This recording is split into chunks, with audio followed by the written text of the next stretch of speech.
안녕하세요. 서울 역사 지킴이 이설아입니다. 경희궁 앞을 지나갈 때마다 보이는 이 커다란 문, 이 문의 이름이 뭔지 아시나요? 네, 흥화문이죠. 널찍한 통로와 화려한 장식을 갖춘 채 혼자 우뚝 서 있는 모습을 보면 뭔가 우리에게 해줄 이야기가 많을 것 같은데요. 광해군 때에 경희궁이 처음 건설된 후 흥화문은 약 400년 동안 서울의 변화를 지켜보았을 것입니다. 흥화문의 역사에 대해 이야기하자면 맨 처음에 흥화문은 일반적인 궁궐의 정문과 달리 중층이 아닌 단층으로 현재 구제군 빌딩 자리에 동쪽으로 향하면서 세워졌습니다. 그러나 일제강점기에 일본이 경희궁 앞 도로를 정비하면서 흥화문은 남쪽으로 이전되었죠. 심지어 1932년에는 방문사의 정문으로 활용된다는 명목으로 또 다시 강제 이전되면서 흥화문의 순환은 계속되었습니다. 광복 이후에는 방문사의 자리에 영빈관, 그 후에는 신라호텔이 들어오면서 그의 정문으로 활용되었다가 1988년 경희궁 터로 옮겨 복원되었습니다. 원래 위치에는 이미 구세군 빌딩이 들어와 있어서 처음 지어진 곳이 아닌 현재 위치에 복원되기는 했지만요. 이처럼 흥화문은 조선시대부터 일제강점기, 최근까지 우리 궁궐의 역사를 엿볼 수 있는 중요한 문화재입니다. 많은 시련을 겪고도 다시 돌아와 경희궁 앞을 지키고 있는 흥화문. 이제 흥화문을 볼 때마다 고난을 겪고도 지켜낸 조선 궁궐의 역사를 기억할 수 있겠죠?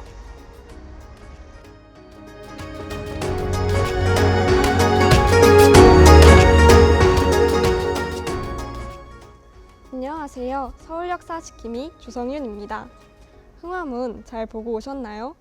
본래 흥화문과 금천교를 지나 어도의 서쪽 끝에 이르면 남양을 하고 있는 숭정전에 다다르게 됩니다.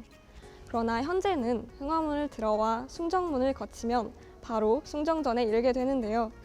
숭정전은 경희궁의 정전으로 국왕이 신하들의 조례를 받고 궁중 연회를 여는 등 국가의 공식적인 업무가 이루어진 장소입니다.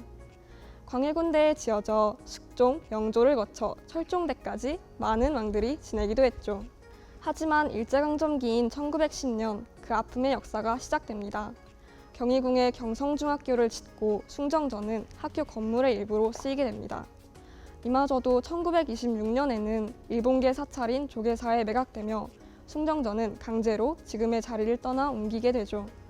이후 1976년 동국대학교 안에 이전 복원 과정을 거쳐 법당으로 사용되며 정각원이라 불리고 있는데요. 경희궁 복원 당시 숭정전을 이관하려는 시도가 있었으나 건물의 노후화로 복원을 택하게 되었습니다. 현재 이곳에 있는 숭정전은 경희궁에 있던 100여 채의 건물 중 복원한 세 정각 중 하나로 경희궁의 건축을 이해하는 데 귀중한 자료가 되었습니다. 사람들에게 잊혔던 아픈 과거에도 불구하고 숭정전은 이제 자리를 굳세게 지키며 용상과 곡병, 1월 오봉병을 통해 위험 있는 궁궐의 모습을 보여주고 있습니다. 오늘날 숭정전이 2개가 된 사연을 생각하면 주인을 잃은 나라의 슬픔과 아픔이 어떠할지 느끼게 됩니다.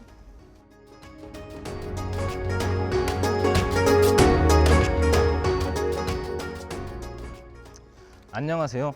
서울 역사 지킴이 김정윤입니다. 여러분, 날씨 좋은 날 궁궐 소풍 즐기시나요? 제가 지금 서 있는 이곳에 경희궁이 자리하게 된 특별한 사연이 있습니다. 바로 여기 서암에 얽힌 설화인데요. 태릉전 뒤에 있는 기이한 모양의 바위가 바로 서암입니다. 서암의 원래 이름은 왕암이라고 불렸다고 합니다. 왕암이란 왕의 바위라는 뜻인데 이 바위에 왕의 기운이 서려 있다는 이야기가 알려지면서 광해군이 이곳에 경희궁을 지었다고 합니다. 1708년에 왕암에서 서암이라는 이름으로 바뀌었다고 하는데요. 서암은 상서로운 바위라는 뜻입니다. 숙종은 직접 서암 2글자를 크게 바위에 새겨 놓았습니다. 서암 안을 보면 샘물의 물줄기가 끊임없이 나오고 있는 것을 볼 수 있는데 바위 속에 암천으로 불리는 샘이 있어 신비로움이 더욱 느껴집니다. 이 때문에 이곳이 조선시대부터 신성한 장소로 여겨지는 것이 아닐까 하는 생각이 듭니다. 여러분도 이곳 서암을 둘러보시고 왕기가 서려 있다는 옛 전설을 생각하시면서 서암 주변을 거닐었을 국왕들의 시선과 기분이 어떠했을지 한번 상상해 보시길 바랍니다.